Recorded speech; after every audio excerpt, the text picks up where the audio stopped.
Yo, oh, hey, yo, hey, yo, oh, hey, yo, oh, hey, yo, oh, hey, yo, hey, yo, hey, yo, oh, hey, yo, oh, hey, yo, hey, yo, oh, hey, yo, hey, yo, oh, hey,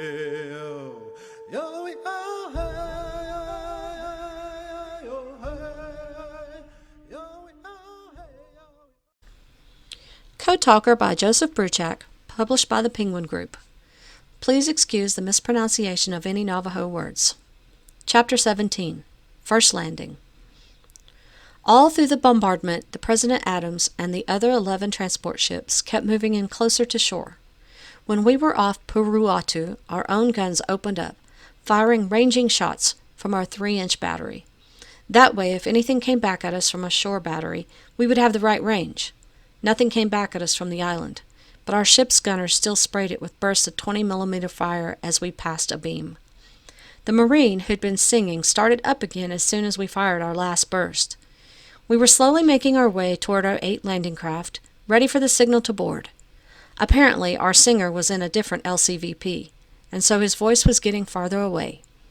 He'd changed his tune now to one that had just become popular this year. Oh, what a beautiful morning, oh, what a beautiful day.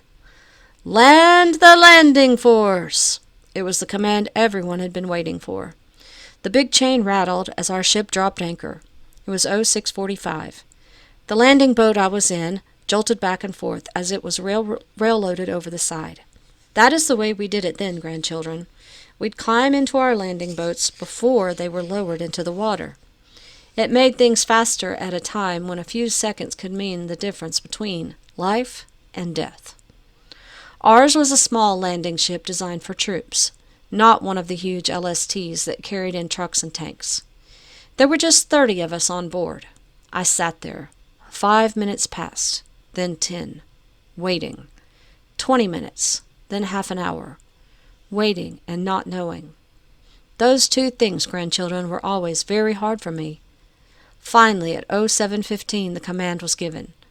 We were dropped into the waves and our engines roared. I took a deep breath. We were finally on our way toward the island. But we were not yet there. Our alligator would not be the first to touch the beach, even though we were in the initial landing wave of 7,000 Marines. Our beach was the farthest away. We were almost 3 miles from shore, and our landing craft only went 8 knots an hour. It would take us another 10 or 15 minutes. The longest 10 or 15 minutes I'd ever known. The shelling kept on as we approached the shore, visible in the growing light as a white line of tide. Rounds from our destroyers passed over our heads to strike the beach. Some shots fell short and landed in the sea, raising great columns of water. The sound of our boat's engine changed. We were no longer going forward, but holding steady. "Got a hold here at 500 yards, a blocky Marine with Lieutenant Stripes shouted back over his shoulder. "Otherwise we might get clobbered by our own shells." Then, as suddenly as it began, the shelling stopped. The thunder of the big guns no longer rolled over the water. One final geyser of spray rose ahead of us, and that was it. It was like being in a movie theater when the film breaks partway through the show. But we still held off the island. "That was the main course," said the lieutenant. "Here comes dessert. Fresh fruit, delivered by air." The droning sound that had begun coming from overhead turned into a roar as 30 Grumman TBF Avengers came swooping in. The tubby little fighter planes dove like hornets, bombing and strafing the beaches where we'd soon set foot. Their run only took 5 minutes. Ammunition spent, bombs dropped, they peeled off, heading back toward their base at Munda. Some of the Marines on our landing craft cheered. "Nothing could have lived through that. Home run. Bye-bye, Tokyo Joe." I didn't say anything. I just checked my gear, making sure the radio was strapped tightly in front of me. George Kirk, another code talker, who had seen combat on the canal, had given me that advice about our bulky, hand-cranked TBX radios. "Always carry this big baby right in front of you," he'd said. "It'll protect you from anything short of a mortar round. When it comes to hitting the beach, I'd a lot rather have this than one of those new little portable units. Heck, they won't even stop a .22. "All right," the lieutenant said. "Let's go." Once again we moved forward in the waves. It was bright enough now to see clearly everything in the boat. As I looked back, I noticed something I hadn't been able to see before the dark lifted. Our little alligator had a ramp on the back to be lowered when we got close to shore, and swung around so the aft side was toward the beach. That way the landing craft could make a quick run back out to sea once everyone was off. Someone with a sense of humor had written words in big letters on that ramp: "Fire exit, women and children first." We were so close, I could see how hard the surf was pounding the shore. The beach was not at all like the one we had practiced on at Guadalcanal.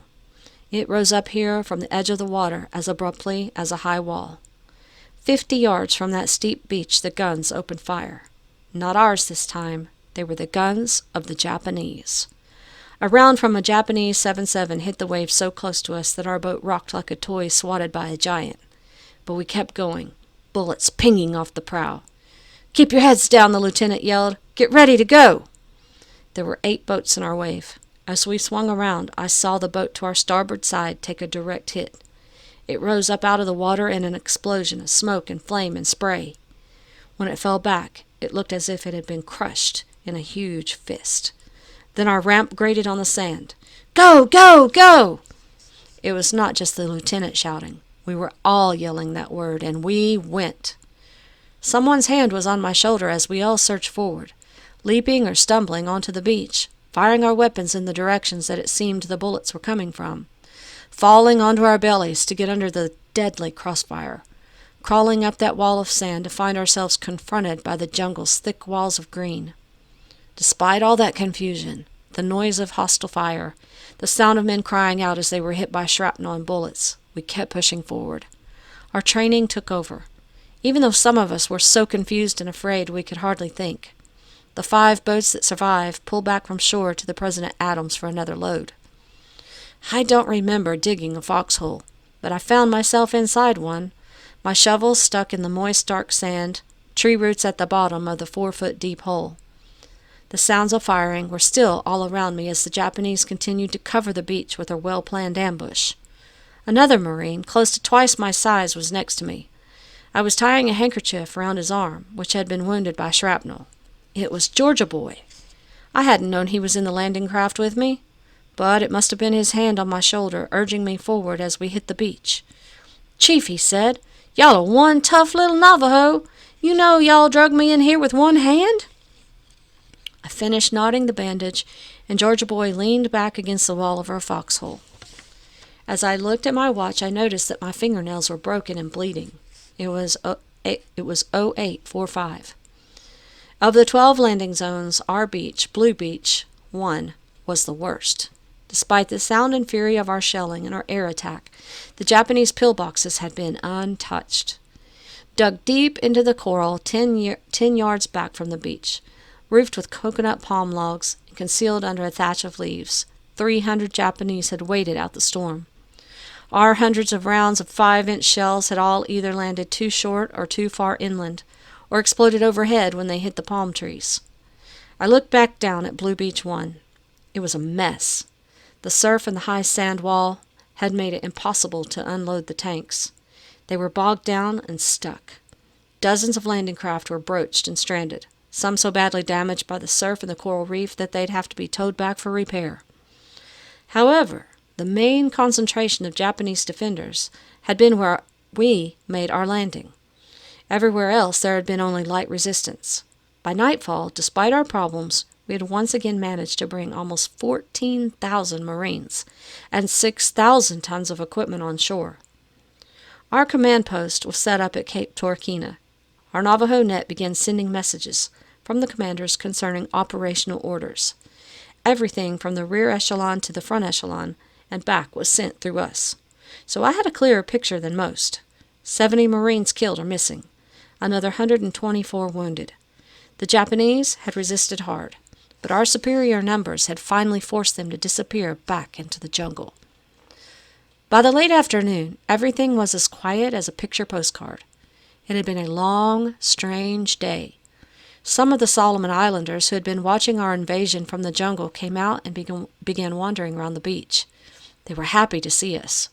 They shook hands with us Marines and patted us on our shoulders.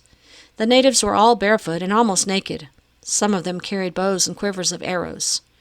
"Y'all kill any Japanese with that rig?" Georgia Boy said to one of the islanders, whose arrows were tipped with jagged pieces of metal that had once been shrapnel. The man smiled, showing his red-stained teeth as he nodded and held up 2 fingers.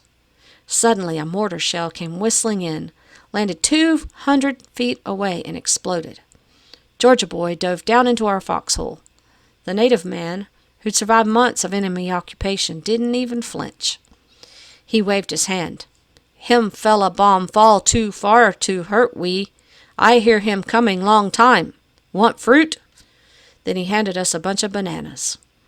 As I drifted off to a fitful, exhausted sleep late that night, I thought about what was the strangest thing of all that first day of combat.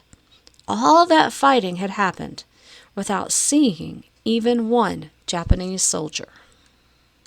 Yo, yo, hey, yo, hey, yo, yo, hey, yo, yo, hey, yo, yo, hey, yo.